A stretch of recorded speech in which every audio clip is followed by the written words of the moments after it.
Alors, bonjour à tous. Aujourd'hui, on va parler un truc vraiment frustrant que, j'en suis sûr, pas mal de traders connaissent.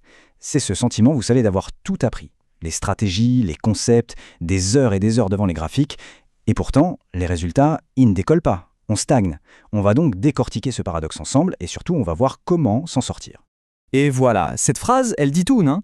Savoir trader, mais ne pas gagner. C'est simple, c'est direct, et ça fait mal parce que c'est vrai pour beaucoup. C'est vraiment de là que tout part. La question c'est pourquoi? Pourquoi est-ce qu'il y a ce fossé énorme entre ce qu'on sait et ce qu'on gagne? Comment ça se fait que le savoir ne se transforme pas comme par magie en argent sur le compte? C'est la question qu'on doit se poser. Bon allez, on y va. Plongeons dans ce savant paradoxe du savoir. Pour vraiment piger pourquoi la connaissance toute seule, ça ne suffit pas, il faut mettre les deux face à face. La belle théorie d'un côté et la réalité brutale du marché de l'autre. Regardez bien cette comparaison parce qu'elle est parlante. D'un côté, on a le monde parfait de la connaissance. Tout est propre, tout est clair. On a nos setups, nos concepts, nos stratégies bien rodées, backtestées. C'est le plan de bataille idéal, quoi. Et de l'autre, c'est la réalité, le chaos. C'est l'hésitation au moment de cliquer, c'est cette petite voix qui nous dit de bouger le stop-loss juste un peu au cas où. C'est forcer un trade qui, on le sait au fond, n'est pas bon. Bref, ce n'est plus un combat contre le marché, c'est un combat contre soi-même. Donc voilà, le diagnostic, il est clair, net et sans bavure. Le problème, ce n'est pas ce qu'on a dans la tête, c'est ce qu'on fait, ou plutôt ce qu'on ne fait pas. C'est l'exécution qui coince. C'est comme avoir la carte au trésor la plus précise du monde, mais être tétanisé de peur devant la première rivière à traverser. La connaissance, bien sûr qu'il en faut, c'est la base, mais c'est l'action, et seulement l'action, qui fait avancer. Ok, maintenant qu'on a bien posé le problème, parlons solution. Parce que c'est bien beau de savoir ce qui ne va pas, mais on fait quoi? Si le savoir ne suffit pas, alors sur quoi est-ce qu'on doit miser? La réponse, vous allez voir, elle est d'une simplicité désarmante, mais elle demande de changer complètement sa façon de penser. Et la première étape, c'est d'accepter ça. Une vérité qui pique un peu, je sais. Le savoir, en soi, ne paie pas. Arrêtons de courir après la nouvelle stratégie magique, l'indicateur miracle, le bouquin qui va tout changer.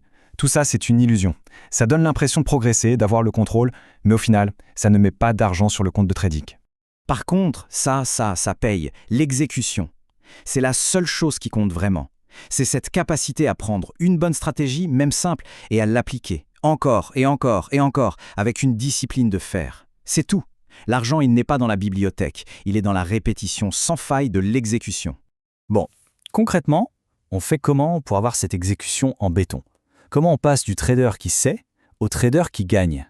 Eh bien, il y a 3 règles. Et attention, ce ne sont pas des suggestions, ce sont les règles du jeu. Non négociables. C'est une ordonnance, pas un débat. Allez, on les décortique. Règle numéro 1. Entrez quand le setup est là. Point. Pas une seconde avant par impatience, pas une seconde après par peur. Le signal s'allume, on appuie sur le bouton. Fini de réfléchir. Deuxièmement, respectez son stop-loss. C'est votre assurance vie en trading. Ce n'est pas une option, c'est une loi. On ne le bouge pas pour espérer que le marché se retourne. Jamais. C'est la discipline qui vous sauve. Et enfin, la troisième. Laissez courir ses gains. Une fois que le stop est à l'abri, on lâche prise. On laisse le trade faire son travail. Couper ses fleurs et arroser ses mauvaises herbes, c'est la recette du désastre. On fait l'inverse. Voilà. Simple. Propre. C'est toute la philosophie. Le trading qui marche, ce n'est pas un truc compliqué, un enchevêtrement de théories. Non. C'est simple, c'est carré, c'est basé sur des règles claires. Et c'est propre, parce que c'est exécuté sans y mettre ses émotions. Tout le reste, honnêtement, c'est du bruit. Ça ne sert à rien. Ok, on a les règles. Mais il manque encore un truc, la dernière pièce du puzzle, et c'est peut-être la plus importante, le bon état d'esprit. Parce que, soyons clairs, on peut avoir les meilleures règles du monde, si le mental ne suit pas, rien ne se passera. Alors, à votre avis, c'est quoi le plus gros obstacle? Qu'est-ce qui nous empêche d'appliquer ces règles si simples?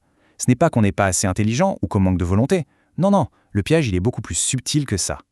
Le voilà, l'ennemi numéro 1, la recherche de la perfection. Vouloir le trade parfait, le point d'entrée au tick près, la sortie au sommet. C'est la meilleure recette pour ne jamais rien faire. J'ai connu un gars, un trader vraiment brillant, qui a passé des mois à peaufiner une stratégie. Sur le papier, c'était une machine de guerre, mais devant les écrans, paralysé. Il attendait toujours le petit truc en plus, la confirmation parfaite qui n'arrive jamais. Résultat, il voyait les trains partir sans lui, les uns après les autres. Et son déclic, ça a été le jour où il s'est dit « Tant pis, je prends ce trade, il n'est pas parfait, mais il est assez bon. » Et là, tout a changé. Parce qu'il est passé à l'action. La perfection, c'est une illusion sur les marchés. Le progrès, par contre, ça, c'est bien réel. Et ça m'amène à ce moteur du progrès. Il y a une devise dans le monde de la création de contenu qui est « filme, publie, répète ». En trading, c'est exactement la même chose. Agir, on prend le trade. Livrer, on le gère de A à Z en suivant le plan sans flancher. Et répéter, le lendemain, on recommence. Peu importe si le trade d'hier était gagnant ou perdant.